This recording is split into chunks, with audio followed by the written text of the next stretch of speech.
Parent Entrepreneur Power, conversation number 206. Parent Entrepreneur Power. Wait, what?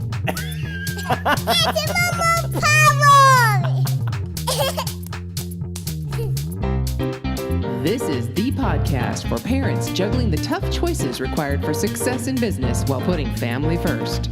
Hi, I'm Mary Catherine Johnson, and I share the ups and downs and dirty truths of profits and potty training while chatting with successful parent entrepreneurs from all walks of life. Are you powered up?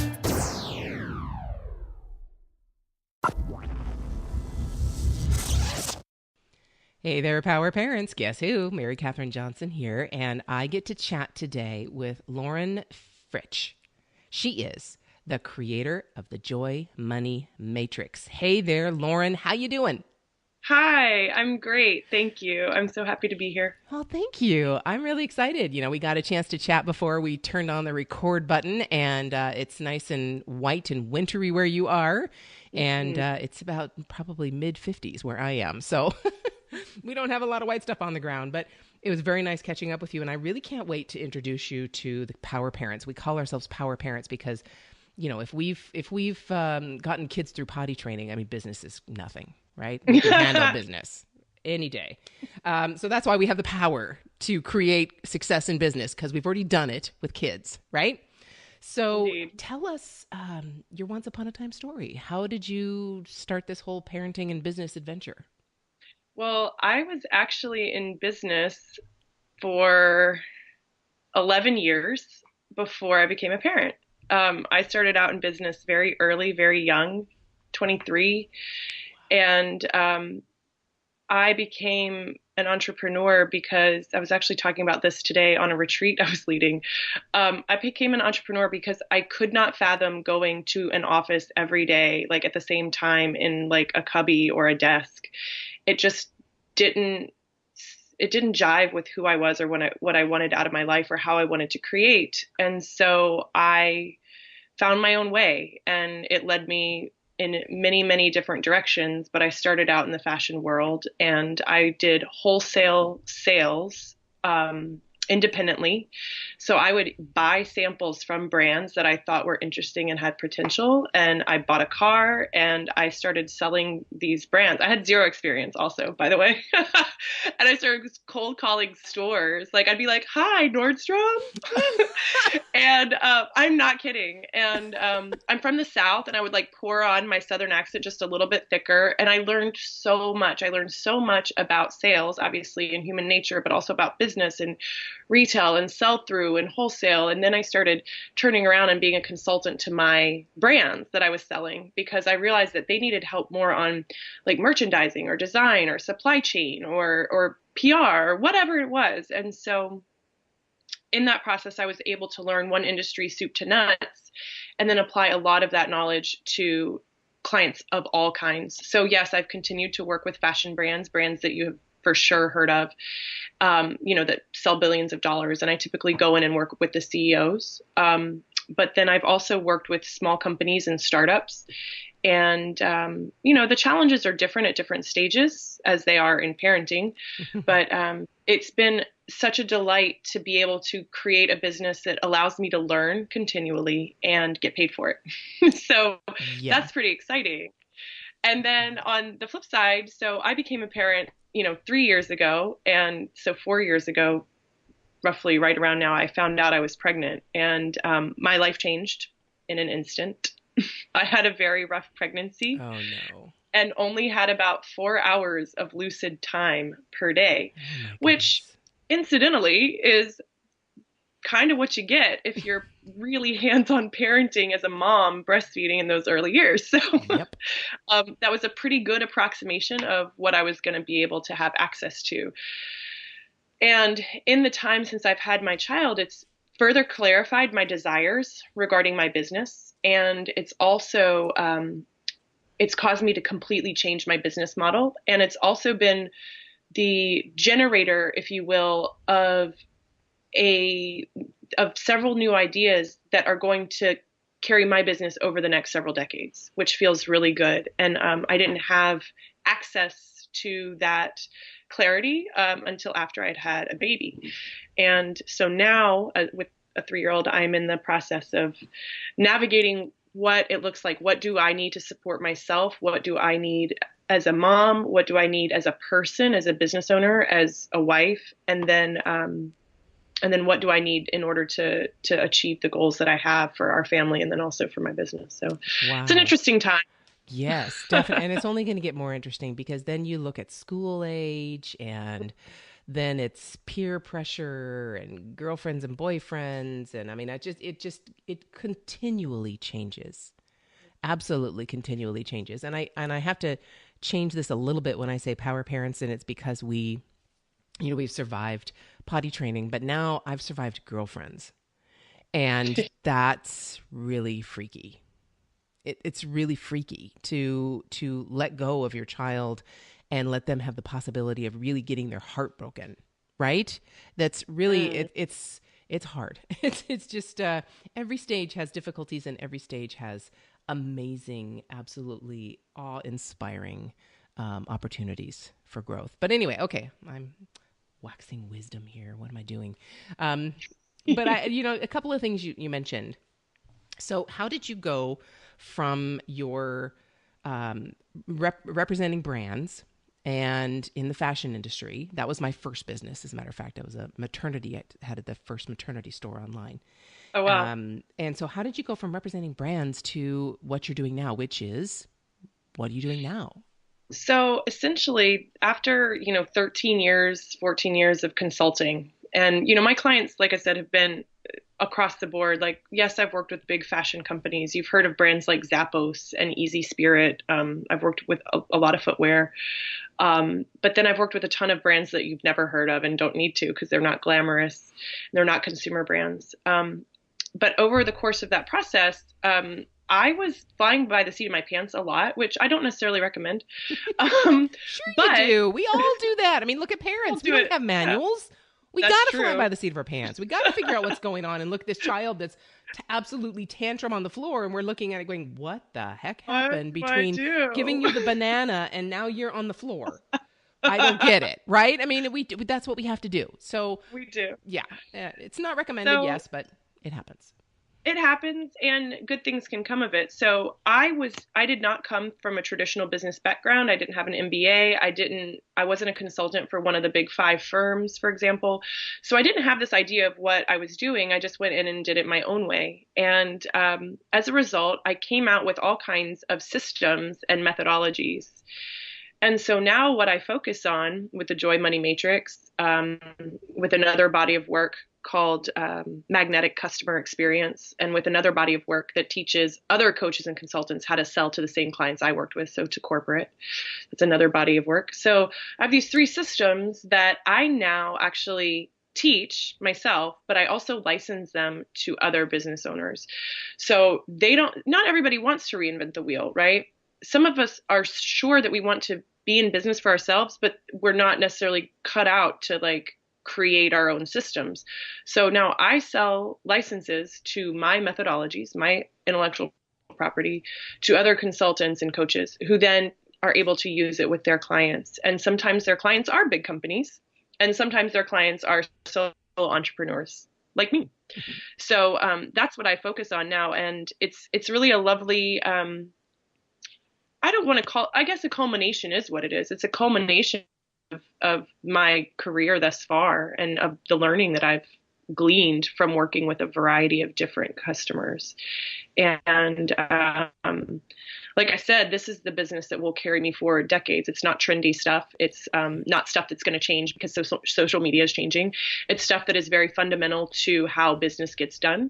And so for me, it's very exciting to think that I have these truly fundamental things that span language, that span, time and trends. And it's also, like I said, I've mentioned the word clarity before. It's also really nice to have that clarity and not feel like I'm feeling around in the dark. Like it's a very clear, very clear value proposition. So take us a little deeper into that now. So you were representing brands, and I know what that means. Basically, you try and sell those brands to as a wholesaler to retail outlets or retail stores so that they'll carry Mm-hmm. those brands and put them on the shelves and reorder and seasons and all those things. And now you're talking about business process. So when you talk about business process, are you talking about marketing? Are you talking about operations? Are you talking about revenue generation? What are you talking about? Get a little deeper for me. So sure, it depends. It depends on which process we're talking about.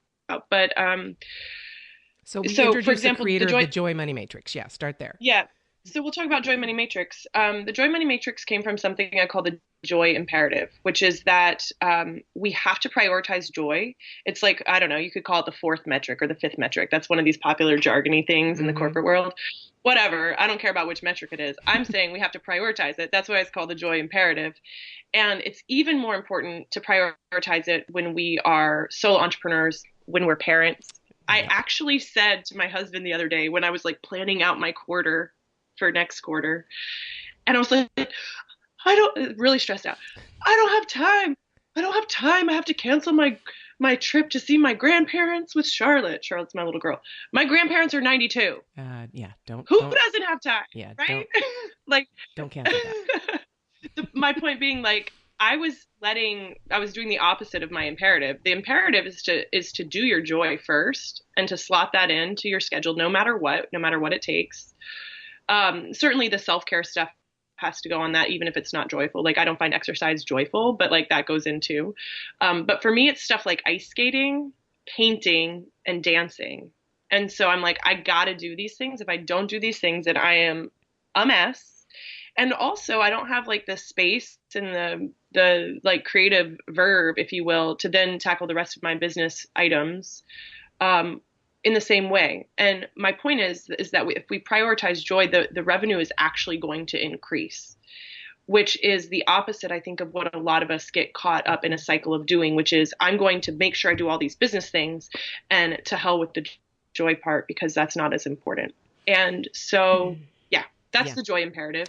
Yeah. And as entrepreneurs, especially solo entrepreneurs, many of us, or even small teams, really we get caught up in having to do the tasks in front of us, and we're doing a launch or we're doing, a particular product or we're doing blog posts or we're doing videos or whatever we're doing. It's a task in front of us.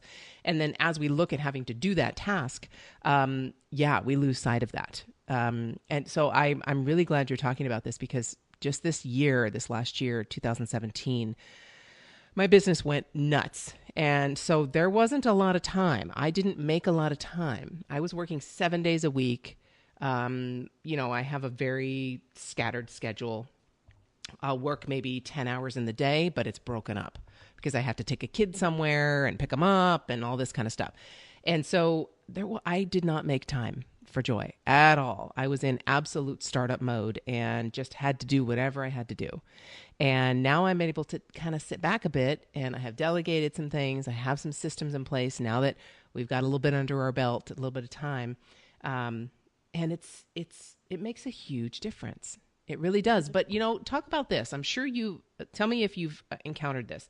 When you talk to entrepreneurs who are in that kind of a state, and they look at adding joy into their lives instead of just looking at the tasks, do you find that they have difficulty making themselves stick to the tasks when they bring joy in afterwards? Do you know what I mean? So that before they were go, get things done, and they think they're being productive when they're really not. If you're working 12 hours a day, 7 days a week, you're not being productive. I don't care what you do.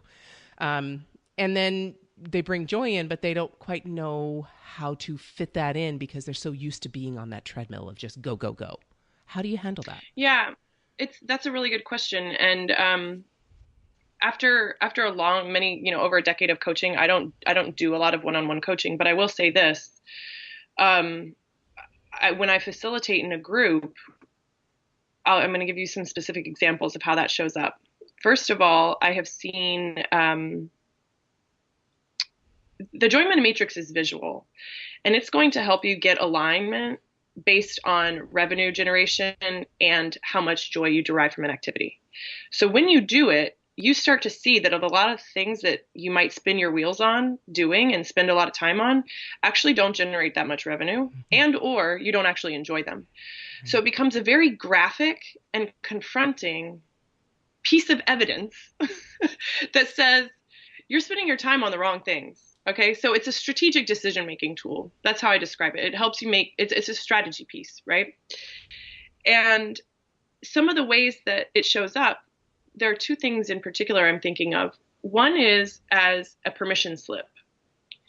And the permission slip says you don't have to do things that you don't like, especially the things that do not make you money. So for example, a woman in Brooklyn who did the matrix, not through me, but through one of my licensees, I met her in an event and she came up to me and gave me a hug and was like, "Oh my God, I love you." And I'm like, "Why?"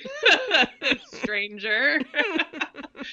And she was like, "Oh, you are the reason I never answer my phone." Or no, wait, is it never answer my phone? No, you're the reason I never answer emails. Okay. Mm-hmm.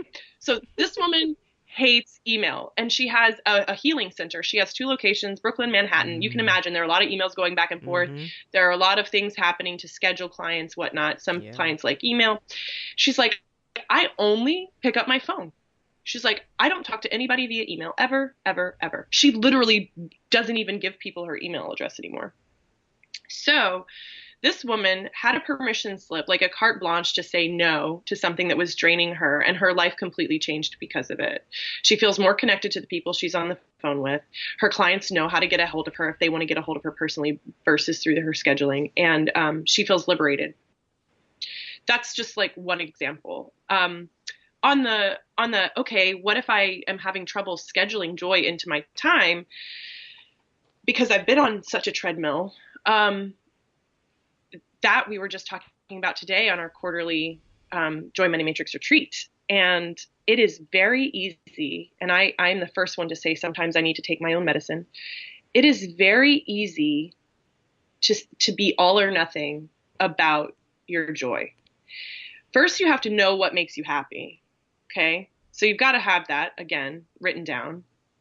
Hence the matrix. It's a poster. It's very visual.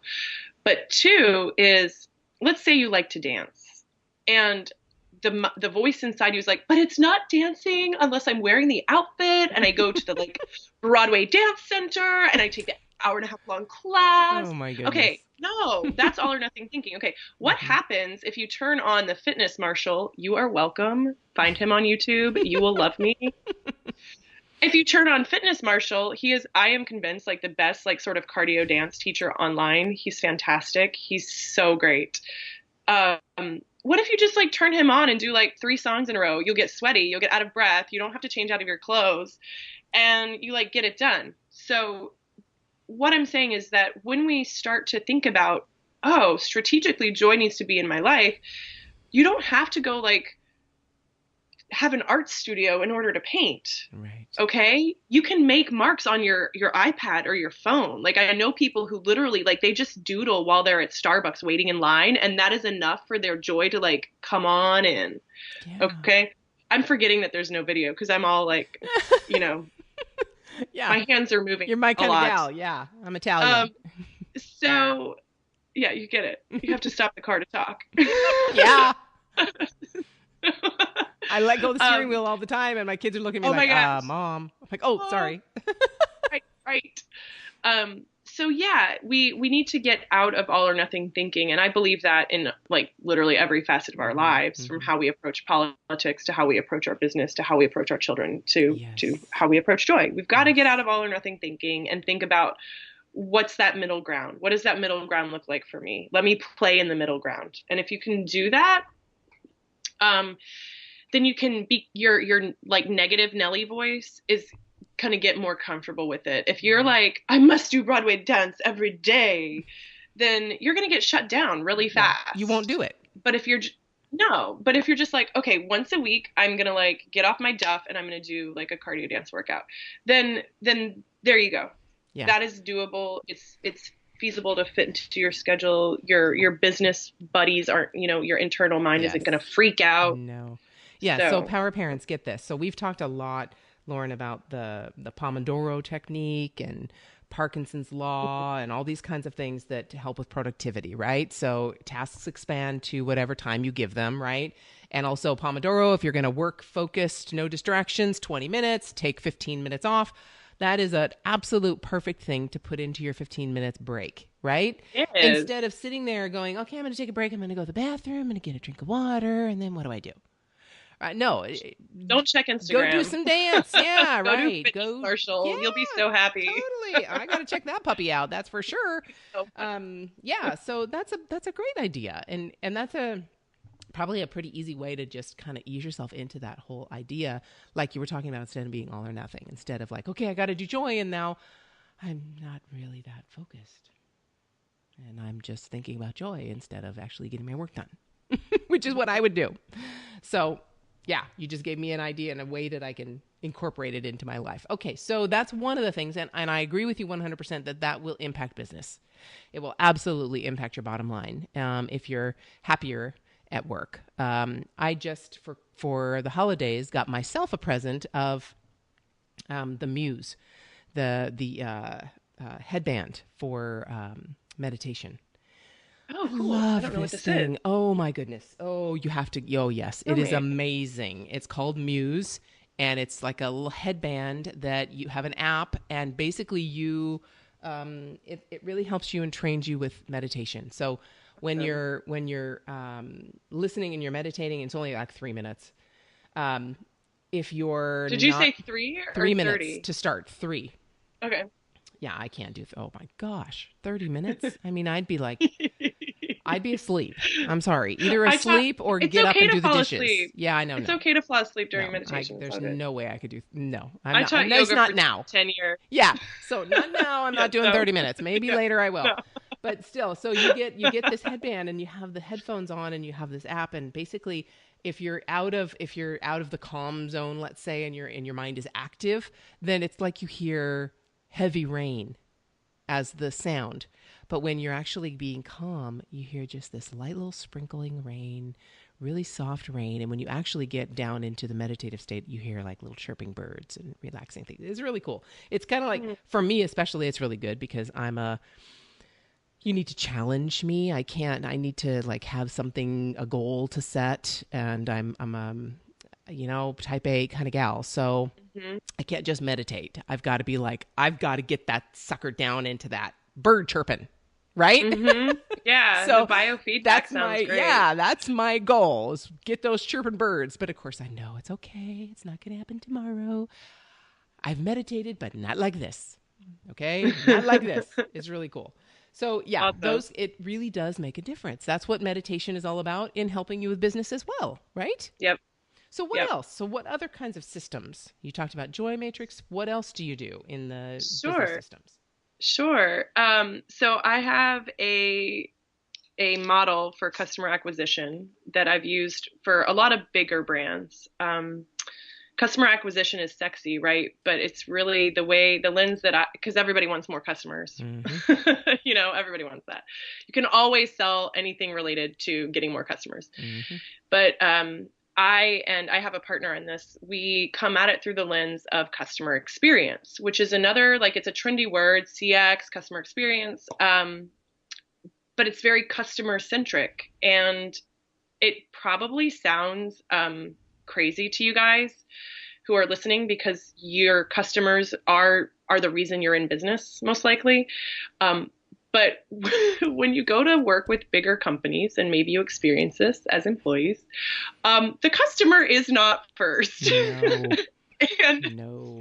It is bookkeeping, crazy. accounting has no clue how the customer relates to their job. They really, HR, no clue. Operations, it's crazy. Operations, often, yeah. yeah, Hello, I mean, completely. come on, people. Yeah, completely divorced from the customer experience. And so, it's been really fascinating. The other piece that is really relevatory for companies, from the smallest on up to the biggest, is that customer experience means if you prioritize customer experience, you also have to prioritize your employee experience. And so a customer will come to us and be like, yeah, customer experience, we want acquisition. And then we'll be like, well, this is where we go first. And they're like, wait. They What? backpedal completely. And they're like, What are you talking about? That doesn't make me money. What do my employees have to do with this? And we're like, no, really, dude. Yeah, hello. God, they're the ones that actually deliver your products, your customer experience. That's where it comes from. Yeah, If they're not that's happy, ain't nobody happy. Exactly, which goes back to the joy imperative. So we have this beautiful. We're rolling out. Actually, it's a twofold process where we look at the joy imperative in a corporate environment, and we start with just one team in a company, and train them how to what the joy imperative means. So they all do their own joy money matrices, because it's a mental model, right? Mm-hmm. It's an axis, and what it does for managers and for employees, if it shows you where you have holes in your team, it will do this for a solo entrepreneur as well. You'll suddenly see, oh my gosh, like here's the job description, all this stuff I don't like. Put it all together. Hand it on over. Yeah, hand it to someone else or to several someone else's. And so it's been helpful for teams to see where they have holes. And then they get to also prioritize joy in their days in a way that creates a generative motion in the business. And so instead of their employees feeling depleted and disengaged, they're more engaged, they're happier to be there, they're more productive. And also, there's generally less absenteeism, for example. So there are good outcomes. And then you get to layer that then with customer acquisition that's customer focused, but built on the shoulders of engaged and happy and well-treated employees. And then you start to have this like follow-on effect. It's really lovely. And I'm really proud of that work, because I think at its essence, and I've said this before, but maybe not publicly, I call it sneak attack change management, because I don't like the way business is done for the majority of places. I have a friend, Chris, who talks about betrayal in business all the time, and that's part of her coaching. And it's so astonishing that my friends, my family members are being betrayed by their companies on such a regular basis, and it's heartbreaking. And so I see my work at the micro as a two-woman, because it's me and my partner doing CX stuff, as and joy for sure. That's me. Like we're a one-woman or two-woman show, like going into solo entrepreneurs, startups, and bigger businesses. Yes. And we are changing things from the ground up, and we get to change things one person at a time. We usually start with CEOs because they're the ones who make a lot of the decisions. Yep. And they set the tone. They do. They very much set the tone. And they might have the right idea, but we all have blind spots. And so we get to go in there. And my dream is that there would be an army of people who have also commerce changing processes in different ways from mine, and we all go into business and change the way that in the face of corporate America. Like that would be my ideal. Wouldn't that be wonderful? So yeah. And then so that's what it's really about. It really relates to the whole scarcity mindset versus the abundance mindset. I mean, that's another buzzword, but it really does. I mean, corporate America is very much founded on scarcity. There's only so many customers, and we've got to get as many of them as we can. Yeah. And for shoes, I mean, everybody wears shoes. It's okay. Chill. They do, wear out. It's okay. We'll buy another one soon. So really, that's not the case. I mean, it really isn't. There is no, well, obviously there's a limit because there's a limited number of people, but you don't have to just like scratch and claw and just make it like it's a war zone to try and find clients. I mean, that I wouldn't want to work in that environment. Definitely not. No, it doesn't have to be nasty. No. Yikes. Well, that's good. So you get to spread joy everywhere you go. I mean, come Ideally, on. yes. Yeah. How could that be a bad thing? Wow. Okay. And so then your daughter, Charlotte, tell me how she fits into this whole joy money matrix and customer experience. Is she your customer, and what's her experience? So I had postpartum depression in the second year of Charlotte's life. The first year was all blissed out, like la la la, this is great. I accidentally fell into attachment parenting because it just felt intuitive, right? Like I was just like, I'm going to do this, and it gradually like ate away so much at my sleep that I think because I was feeding on demand all night long, and I think that I forgot about boundaries and ended up so depleted that it completely threw off my chemistry. In any case, I had a fantastic naturopath and then a team put me back together quickly, very quickly, in fact. And since then, you know, our biggest issues have just been around with parenting have just been around navigating like the special little being that we have, and you know, health issues here or there or whatever. She had strep throat for like 6 months straight, and we couldn't figure out what was wrong with our kid. She was just a miserable human being to be around. For 5 hours a day she would just like scream and scream and scream and scream, and we're like, oh my god, what's happening? Yeah, why am I a parent? Yeah, right. Why did I choose this? Yeah, it was awful. It was absolutely awful. And at that point she was over 2. So it was like she was a sentient being, and we just thought everybody was just telling us, welcome to the terrible 2s. And, you know, you just need to be more disciplined with her. And she's, you know, you're just not parenting her right and stuff like that. And I was like, no, something's up. So finally, like 5 months in, we got blood tests, and she had strep. She got on antibiotics, and within a week was like a normal 2-year-old, like still screaming sometimes, but still happy other times. Yeah. Yeah. Actually smiling and laughing and throwing spaghetti. Yeah.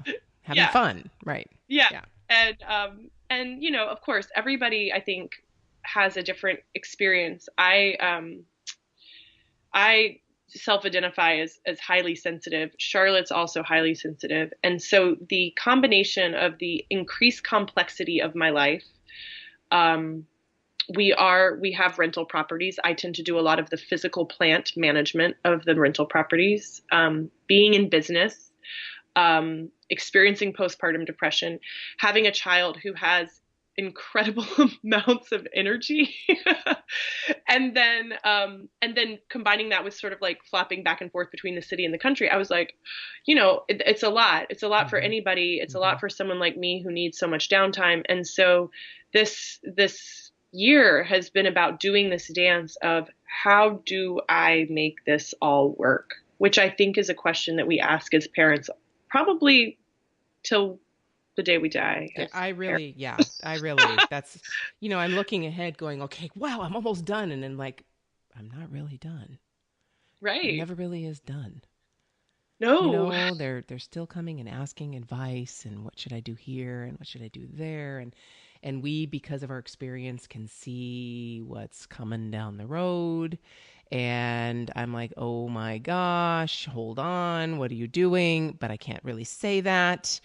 Yeah, I mean, it's not easy. It just doesn't stop. It doesn't stop just because they're out of the terrible 2s and they've gone to school, and you can breathe a sigh of relief, at least, because you can actually communicate. So one of the things that has helped me tremendously with my kids and in my business is having a clear, calm, mature conversations.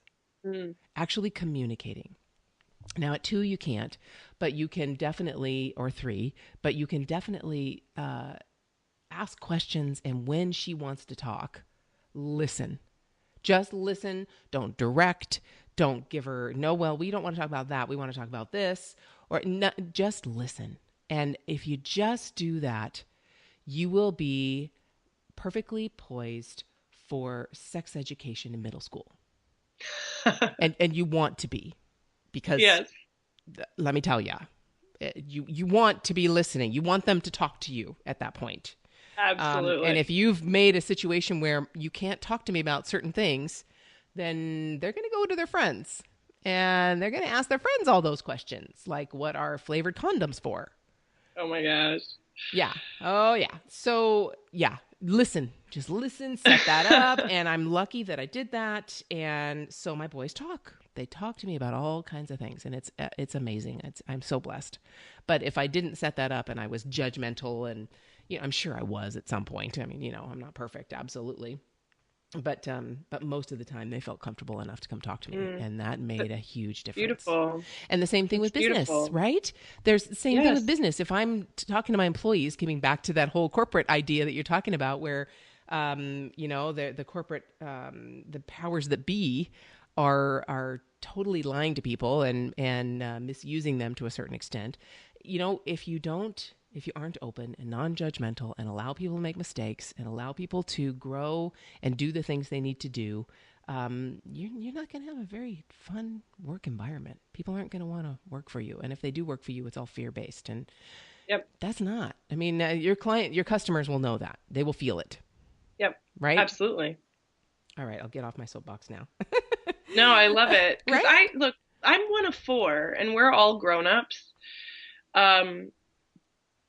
But we maybe didn't have as open of an environment as you were talking about. And it's caused problems that still reverberate to this day, Yeah. 20 years later. And I mean, to the point that my middle brother, who I'm very close with, was mad that I let it slip that he was moving in with his girlfriend. He's like 33.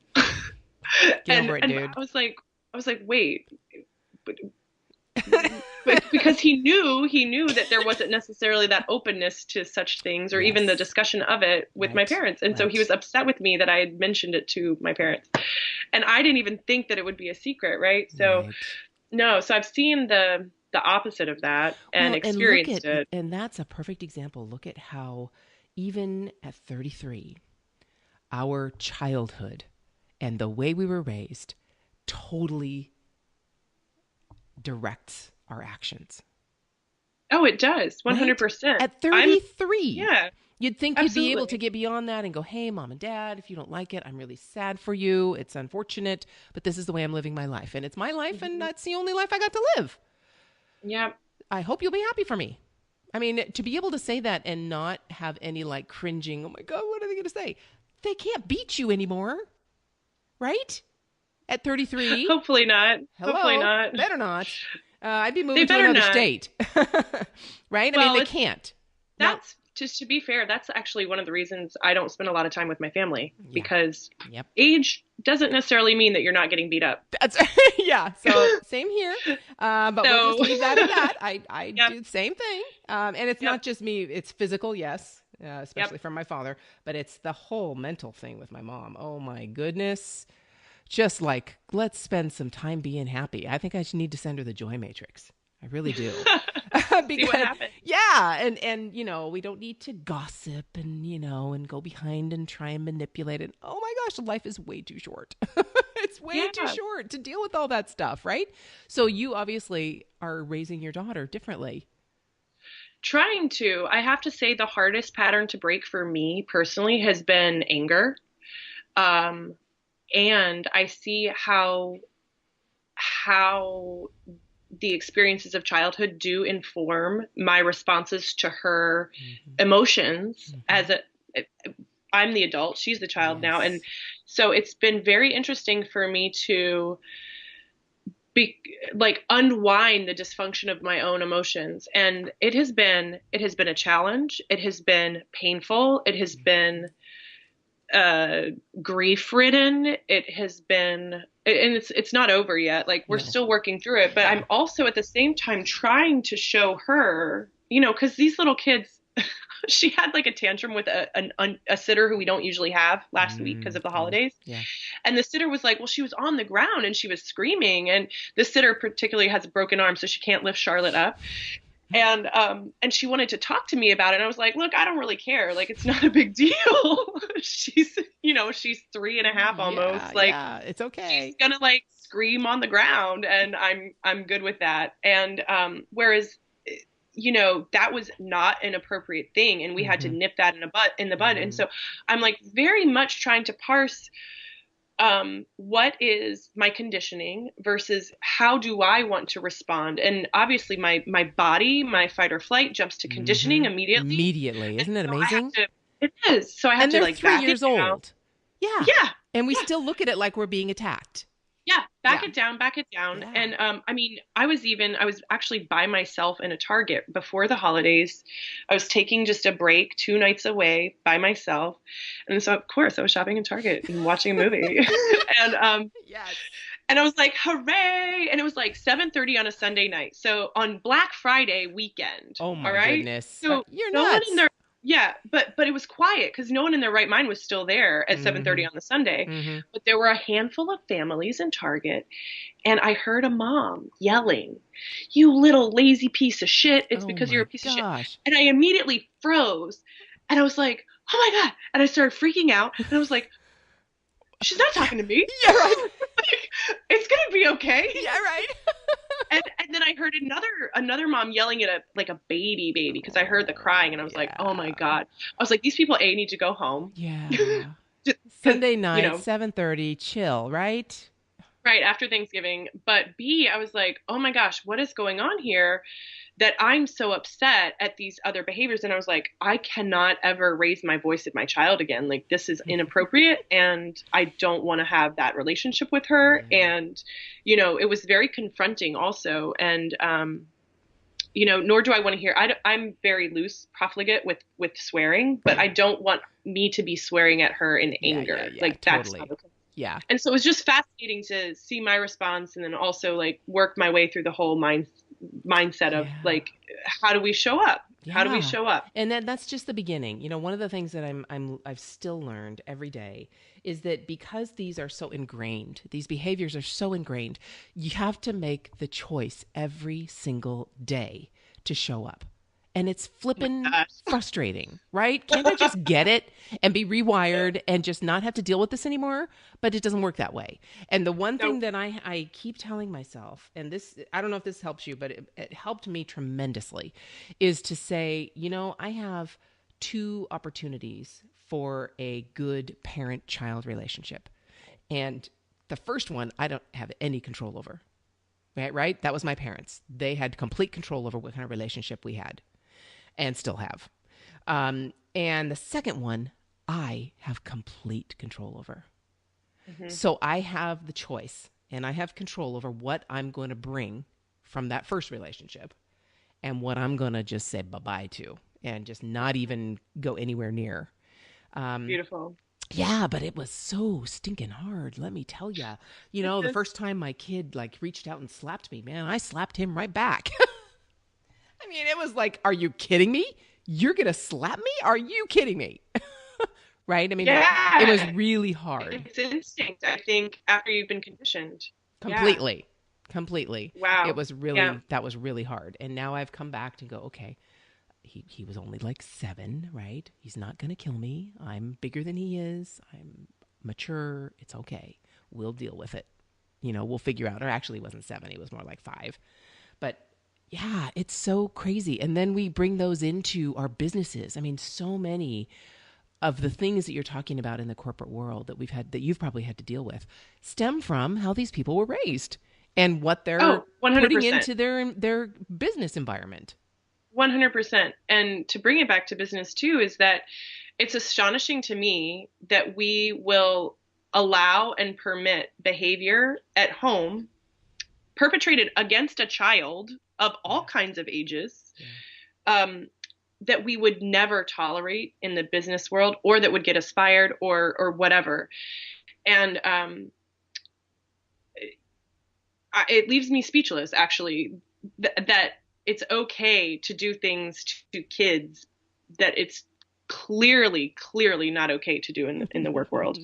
No. And so that's also become one of sort of my metrics by which I decide how am I going to show up in this moment. And I'm like, well, if I wouldn't do this in public or in someone's office, then I probably shouldn't do it here. Yeah. Mm-hmm. That's a good one. Yeah. I don't always have that, circumspection in filter, the moment. Yeah.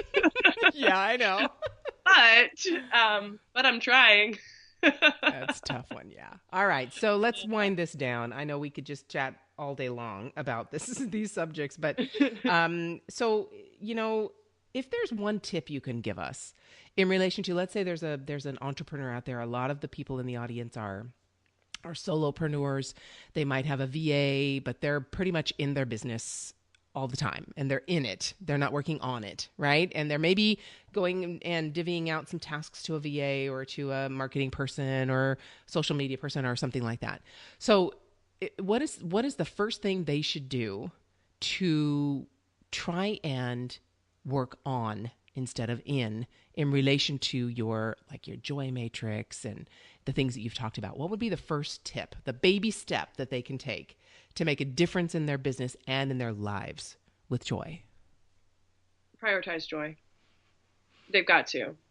Even if it's a baby step of like 10 minutes a day, make sure you're filling your cup, right? There's that, it's a beautiful, I think, Zen Buddhist thing, right? You can't fill someone else's cup until you filled your own. And it's the same with the oxygen mask on the plane. It's, a trite little example, but it's very, very true. And I find that I have so much more patience as a parent and also steam as a business owner when I'm filling my own cup first. And it is a really big mindset shift to create for yourself.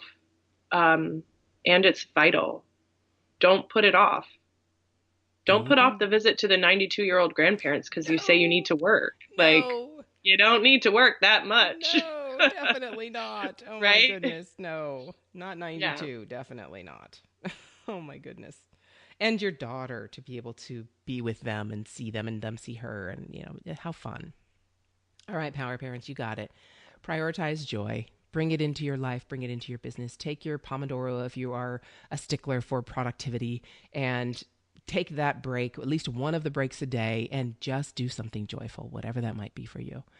Lauren, thank you so much for spending this time with us. I really enjoyed our conversation, and I would love to have you back sometime and chat more about this. But in the meantime, enjoy the journey. Thank you. To get powered up for your day, just go to parentepower.com and listen to the over 200 episodes we have so far with amazing entrepreneurs just like you. It might just help you feel like a grown-up again.